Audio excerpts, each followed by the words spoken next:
fagaatee balali'uu danda'a. Iccitii milkaa'ina joobiraarraa namni tokko maal barachuu danda'a kan jedhu qabxilee milkaa'ina joobiraaf namaa wal bira qabnee ilaalla. Qajeelfama iccitii injifannoo joobiraa qabxii 7 waliin ilaalla. 1. Joobirri ol ka'umsa fagoo keessa qofaa isaa barrisaa jiraata. Haga fiitii 10,000. Allaattiiwwan xixiqqoon kamillee isa bira ga'uu hin danda'an. Museen qofaa isaa tulluu Siinaa irratti ol ba'e. Saba sana dachaa keessatti dhiisee deeme. Waan guddaa yaaduurraa maaltu si dhaabuu danda'a yoo ofii kee of daangeessite malee. Namni kamiyyuu mul'ata waan guddaa yaaduurraa duubatti akka si deebisuuf hin eeyyamini. Namoonni tokko tokko ati kana gochuu hin dandeessu, waan guddaa kana garaatti hin yaadin, ati kana sana siin jechuu danda'u. Ta'us namni kamiyyuu maal isa jedhu, maal ati gufuu isaan siif ka'anirraa akka joobiraa ol fagaadhu balali'ii darbi. Maatii keessatti dhalatteen, biyya keessatti jiraattuun, kaapitaala keetiin, sadarkaa barumsa keetiin ofii kee madaaluudhaan gad of hin buusin. Ati iddoo ol kaatu siif ta'a. Yaada, ilaalcha, mul'ataa fi amantii kee ol guddisi. Ati amma ga'uu qabdu akka hin geenye hubadhuutii gara iddoo ol ka'aa bakka si madaalutti sodaa malee gootummaadhaan balali'i. Qabxii 2. Joobirri mul'ata qaba. Joobirri dandeettii fageessanii argu olaanaa qaba.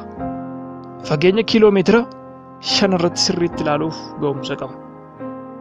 Fageenya kana irra taa'ee waan argu qabachuuf sodaa tokko malee balali'a. Iji joobiraa mataasaa caalaa guddata. Joobirri rakkoo isa mudatan hin shakku. Waan qabachuuf keessana hamma qabatutti xiyyeeffannoo isaa irraan kaasu. Mul'ata yoo qabaattee fi xiyyeeffannoo kee yoo cimsite rakkoon dhimma isaati, ni milkoofta. Ija gufuu gamatti milkaa'ina ilaalu qabaadhu. Namoonni gabaabsanii ilaalan waan mandara keessaa malee gabaa addunyaan ittiin wal bittu quban qabani. Tarree namoota gatiin qabnee keessaa kan butee si baasu furtuun guddichi mul'ata fagoo qabaachuudha. Tarii mul'ata guddaa lafa onaa irra teessee yaaduun ulfaataa ta'uu mala. Ta'us namoonni milkaa'inaa waan guddaa yaaduu nama isaaniiti. Atis mul'ata guddaa qabaachuu fi wanti si daangeessu hin jiru. Fakkeenyaaf atarraa hojii hin qabdu yoo ta'e, mul'ata hojii qabaattee miindaa argachuu qofa hin qabaatin. Mul'ata kee bal'isiitii namoota hedduu of jalatti qacartee hojjechiisuu yaadi. Warri waan guddaa abjootanii waanuma guddaa argatu. Kanaafuu akkuma joobiraa galma qabachuuf ka'attee sodaa malee milkeessuuf tarkaanfii eegali. Danqaan si quunnamuu mala. Yoo jabaatte garuu injifannoon kan keeti. Qabxii 3. Joobirri waan du'aan nyaatu. Joobirri nyaata ho'aa malee raqan sooratu. Yeroo hundumaa fedhii nyaata isaa guuttachuuf ciminaan hojjeta.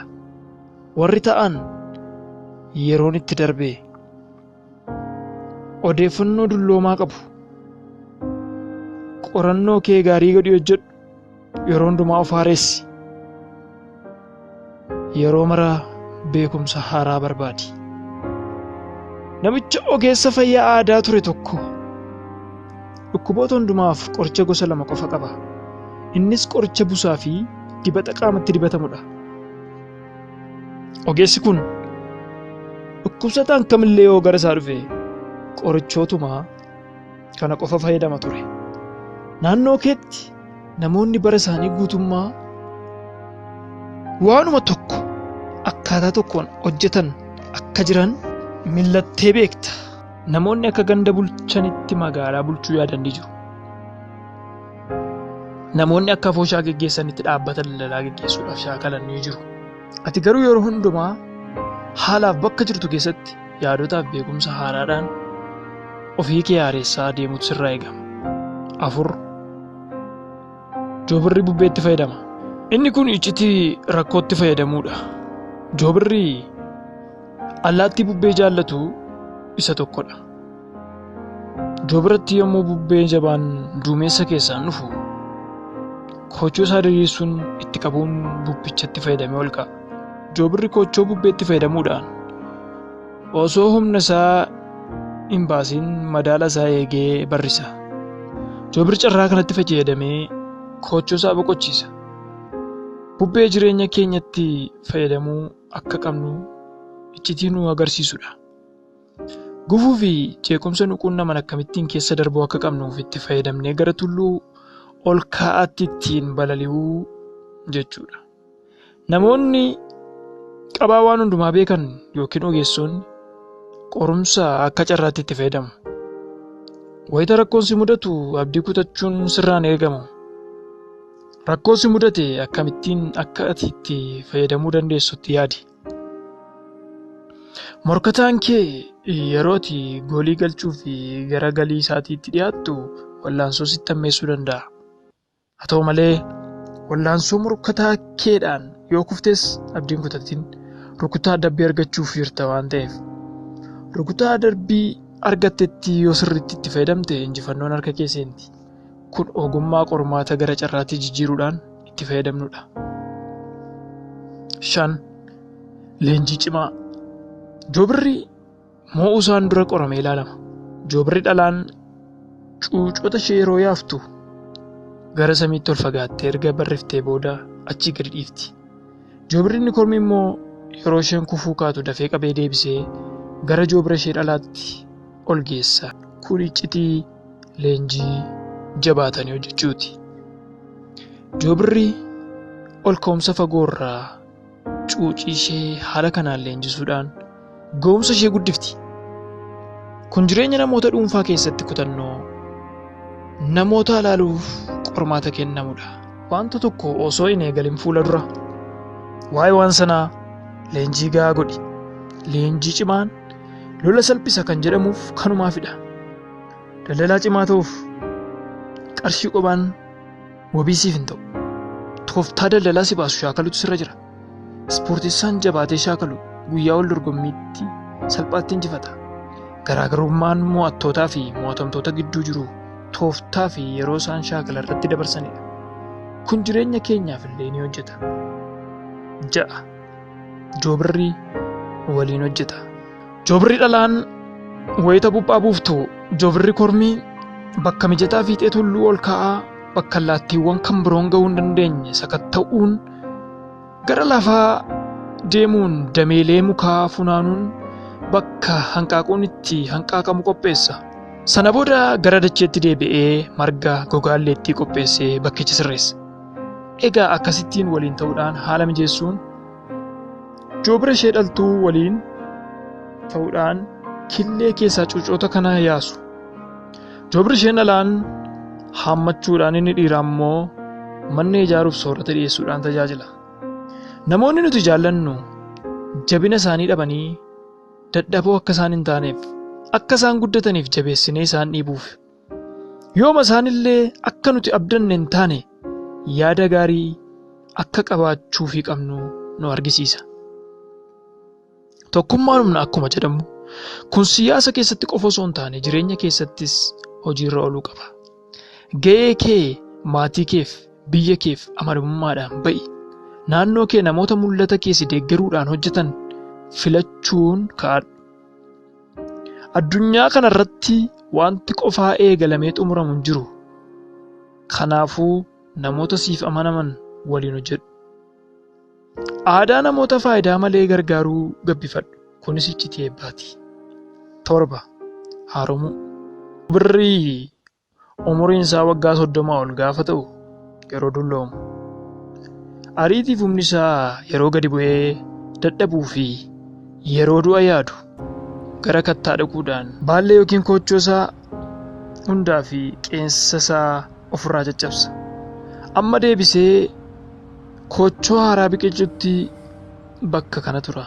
Yeroon turtii isaatii haga guyyaa 150 kanaan booda deebi'ee ol ka'uun barrisuu danda'a.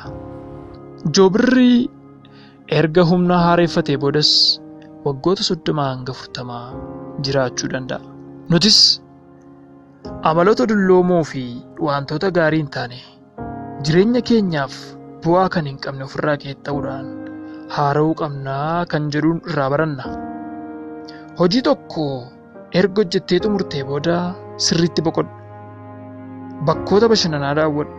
Kun sammuu kee siif haareessa. Yeroo dadhabdu waan hojjetiin. Konkolaachistoonni hedduun boqonnaa malee halkaniif guyyaa waan hojjetaniif sammuun isaanii ligidaa'uudhaan balaa geessisu. Hirriba malee konkolaachisuun lubbuu fi qabeenya mancaasuu akka ta'e dagachuu hin qabnu. Jireenya kee keessatti boqonnaa malee waan hojjettee milkoofta osoo hin taane boqochaa ofii kee haaressaa yoo hojjette ni milkoofta. Dabalataan beekumsi addunyaa kanaa saffisaan guddachaa jira. Teekinooloojii haarawaatti madaquuf yeroo hundaa barachaa fi of haaressaa deemuu qabda. Walumaa galatti iccitii milkoomina Joobiraa irraa waan baay'ee akka barannee abdiin qaba. Waaqayyo uumamoota isaarraa akka barannuuf carraa bal'aa waan nuu kenneef galanni isaaf haa ta'u. Abaaboo qe'ee kee keessatti guddiftu ilaali. Ati bishaan obaaftee guddiftaa, inni immoo halluu miidhagaa fi foolii urgaasiif gumaacha. Kun seera kennanii fudhachuuti. Agartee naannoo keenyatti wanti nuti irraa barannu kumaaf kitalatu jira. Jireenya Joobiraa irraa gootummaa, cimina, abshaalummaa, jabaatanii hojjechuu, of haaressuu fi kan kana fakkaatan irraa barannee jirra. Macaafa qulqulluu keessatti maqaan Joobiraa dhala namaatti fakkeeffamee ka'ee jira. Kunis akka nuti uumama collee irraa waan baay'ee barannu nu hubachiisa. Milkaa'ina keessatti seenaa goototaa qo'achuun murteessaadha. Garuu seenaa goototaa qofa qo'achuun ga'aa miti. Ofii kee gootummaa qabaachuu qabda. Gootummaa galmeessi. Gootummaa jechuun bu'aa ba'ii injifachuu jechuudha. Ciminni nama tokkoo kan inni ittiin madaalamu haala dadhabsiisaa inni keessa darbee milkaa'inidha. Qabeenya abbaa dhaaluun milkaa'ina hin ibsu. Dadhabbii nama tokkoon jiraachuun milkaa'ina jedhamuu hin danda'u. Milkaa'inni waan ati eegaltee fiixaan baaftee madaalama. Milkaa'innis namoota carraaqqii guddaa taasisan galmee ishee irratti barreessiti. Gootonni milkaa'inaa galmee seenaa irratti maqaa isaanii barreessan namoota warra kufan irraa kan adda isaan taasisu hamma dhumaatti cichanii hojjechuudha. Waan dhaggeeffattaniif galatoomaa. Joobiraa Tiibii sabiskiraayib gochuun dagatinaa. Seenessaan Maaster Lijaalam Girmaa. Chaanalii kanaaf haaraa yoo taatan sabiskiraayib gochuun dagatinaa. Obboloota keessan kan biroo akka qaqqabuuf qoodaa fi sheer godhaa fi laayik godhaa.